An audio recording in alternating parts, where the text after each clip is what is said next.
तो आपको बता दें कि कल किसानों के प्रोटेस्ट के चलते आज जो करनाल के डीसी और एसपी हैं वो प्रेस को संबोधित कर रहे हैं, क्या कुछ उसमें रहेगा, एक बार सुन लीजिए। सभी मीडिया के साथी हैं, इनको मैं बताना चाहूँगा कि कल किसान संगठनों के द्वारा करनाल नई अनाज मंडी में एक प्रोटेस्ट का कॉल है, एक महापंचायत बुलाई गई है और उसमें आज हमने इस संदर्भ में जो इनके मुख्य नेतागण थे उनसे बैठक की थी। उसमें इनकी तरफ कानून तोड़ने की एवज में, हाईवे जाम करने की एवज में उस लाठीचार्ज के जो घायल हैं उनको मुआवजा दिया जाए और एक किसान जिसकी ये कह रहे हैं कि अगले दिन हार्ट अटैक से मौत हो गई उसको भी मुआवजा मिले। इस संदर्भ में हमने उनको स्पष्ट बताया है कि ये सारे लोग जो है लॉ वायलेटर्स हैं, उन्होंने कानून तोड़ा है, हाईवे जाम किया है, तो किसी भी सूरत में मुआवजे के हकदार नहीं हैं। दूसरा इनका कहना था कि जो अधिकारी कर्मचारी हैं जिन्होंने लाठीचार्ज किया उनके खिलाफ सरकार कार्रवाई करे, तो वो भी हमने इनको स्पष्ट किया क्योंकि चूंकि स्वाभाविक सी बात है कि इन्होंने कानून तोड़ा, हाईवे जाम किया और हाईवे खुलवाने के लिए जो है मिनिमम बल प्रयोग जितना चाहिए था उतना किया है। तो इस प्रकार से इनकी कोई भी जो मांग है वो जस्टिफाइड नहीं है और इसीलिए हमने जब इनसे कन्वे किया तो इन्होंने अंत में ये इनका फैसला आया कि ये अपनी महापंचायत करेंगे। इस सिलसिले में मैं किसानों से जितने भी लोग यहाँ इकट्ठे होंगे उनसे आग्रह करूंगा, एक तो शांति व्यवस्था जरूर बना के रखें, जितनी भी गैदरिंग हो।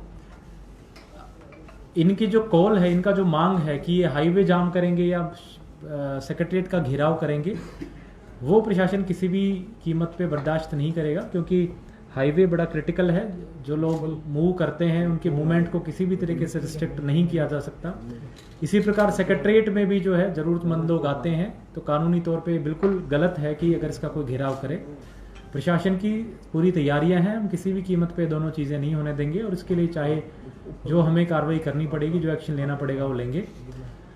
लेकिन फिर भी किसान नेताओं से हमारी बात हुई है, मैं आगे उनसे आगे भी अपील करूंगा कि बातचीत, क्योंकि जो कोई भी इनकी समस्या है उसका हल बातचीत से ही निकलना है, तो प्रशासन हमेशा बातचीत के लिए तैयार है। इनकी जो भी मांगे हैं, जायज़ मांगे हैं, वो हमारे सामने रखें और मुझे नहीं लगता इसमें कोई दिक्कत है। जो भी चीज़ जायज़ है, लीगल है, हमने इनको बताया है कि वो हम इनके लिए करने को तैयार हैं। लेकिन कोई गलत या इलीगल डिमांड करके और फिर उसके बाद अगर कोई फर्दर हाईवे जाम करने की बात करे या सेक्रेटरीट को घेराव की करने की बात करे तो वो हम किसी भी कीमत पे नहीं होने देंगे। साथ में जो ट्रैवल एडवाइजरी, क्योंकि एक चांस है हाईवे को इसकी व्यवस्था बहाल करने के लिए फोर्स भी डिप्लॉयड रहेगी हाईवे पे, तो एक हमने ट्रैवल एडवाइजरी जारी की है। मैं लोगों से अपील करना चाहूँगा कि कल के दिन अगर ज़रूरी ना हो, गैर ज़रूरी कार्य के लिए जो नेशनल हाईवे 44 है उसमें विशेष रूप से करनाल की सीमा में ट्रैवल करने से बचें। और अगर फिर भी किसी को ज़रूरत पड़ती है ट्रैवल करने के लिए तो हमने एडवाइजरी में विस्तृत रूप से आज, जो कि लगभग सभी प्रिंट मीडिया के न्यूज़पेपर्स में भी छपा है, कल सोशल मीडिया पे भी हमने जारी किया था, तो हमने ऑल्टरनेटिव रूट्स प्लान करके बताए हैं। उन ऑल्टरनेटिव रूट्स को लें ताकि हाईवे पे इन केस आवाजाही किसी वजह से बाधित होती है तो लोगों को दिक्कतें ना आएँ। कि जो कोई इलीगल घटना है उसको हम बिल्कुल नहीं होने देंगे और उसको सख्ती से निपटेंगे। धारा 144 हमने कल के लिए लगाई है। इसमें जो भी 5 या 5 से अधिक लोग जो कानून तोड़ने की इच्छा से इकट्ठे होंगे या कोई वेपन जैसे लाठी भाला वगैरह लेकर के इकट्ठा होंगे, उनके गैदरिंग पे प्रतिबंध है और अगर इस तरीके से कोई करता है तो उसके खिलाफ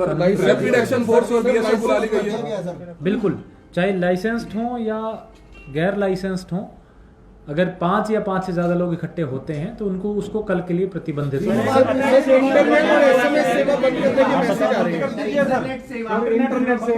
इंटरनेट सेवा हाल ही के लिए करनाल जिले में हमारा बंद करने का प्रस्ताव है। पूरे जिले में सर?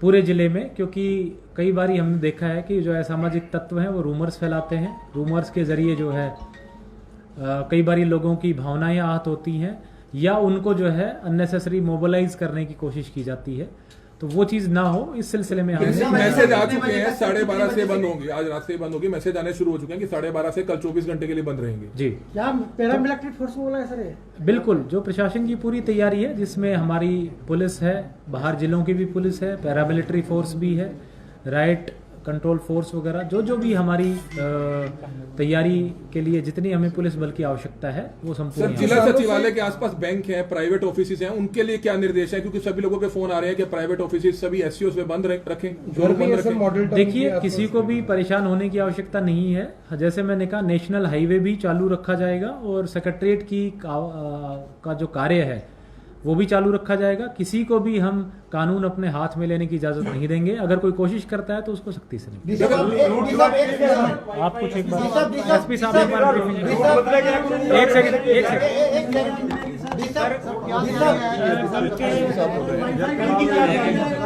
कल की जो किसान महापंचायत को देखते हुए और जिले के अंदर और खास तौर पे शहर के अंदर कानून व्यवस्था बनाए रखने के लिए जिला पुलिस की ओर से पुख्ता बंदोबस्त किए गए हैं।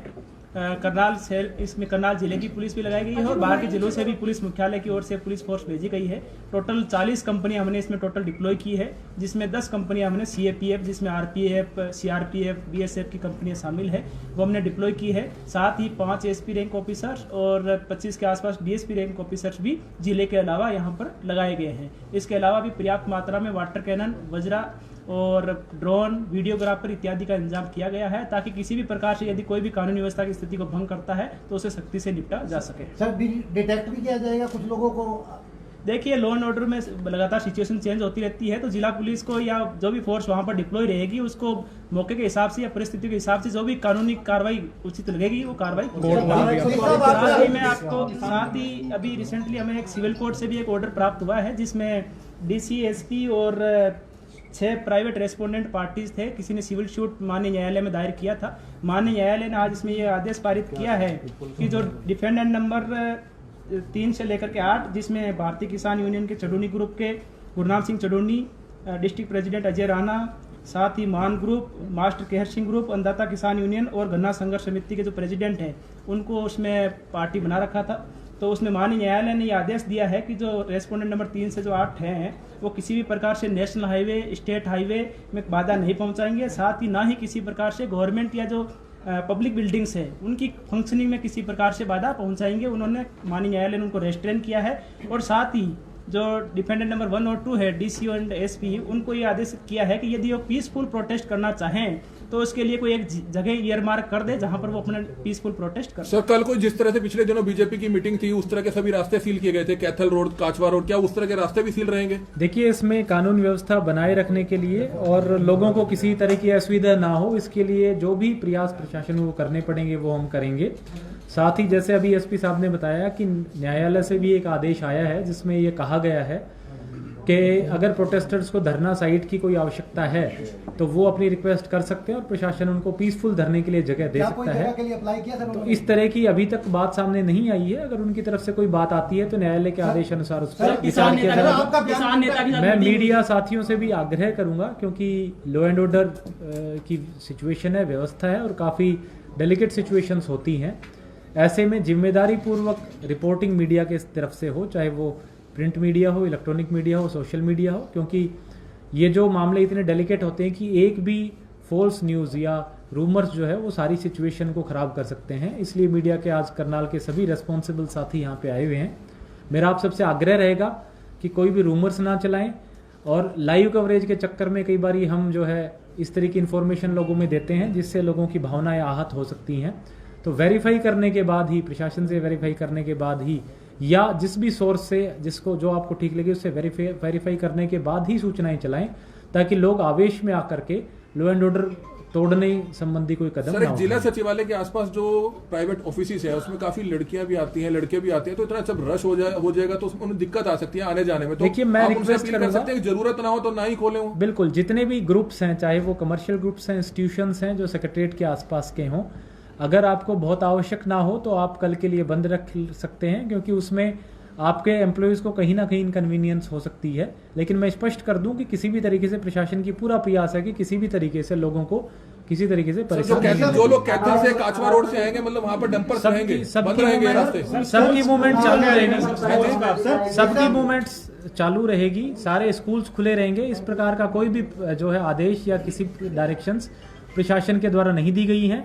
अगर समय रहते आगे कुछ इस तरह की डायरेक्शंस आती हैं तो हम जो हमारा पब्लिक रिलेशंस डिपार्टमेंट है उसके थ्रू समुचित रूप से प्रेस नोट सभी मीडिया के साथियों को दिलवाएंगे और प्रशासन के जो सोशल मीडिया साइट्स और जो ट्विटर और फेसबुक अकाउंट्स है वहां पे भी सर approach किसानों की किया मांगों में से एक मांग मांग ली गई है उनकी पत्नी को नौकरी देने की। प्रशासन से मीटिंग के बाद गुरनाम सिंह चडूनी ने बोला है कि अगर उनको आगे नहीं आने दिया गया तो वो बैरिकेडिंग तोड़ के आगे आएंगे। कोई भी कानून तोड़ेगा तो उस पे उसको कानून को सख्त तोड़ने रूट वाले को डाइवर्ट सख्ती किए से गए हैं। नोटेंगे। सर, रूट डाइवर्ट किए गए हैं, जो इमरजेंसी व्हीकल है, एम्बुलेंसेज है, उनको डाइवर्ट से भेजा जाएगा या उनके लिए खुले रहेंगे सर रूट?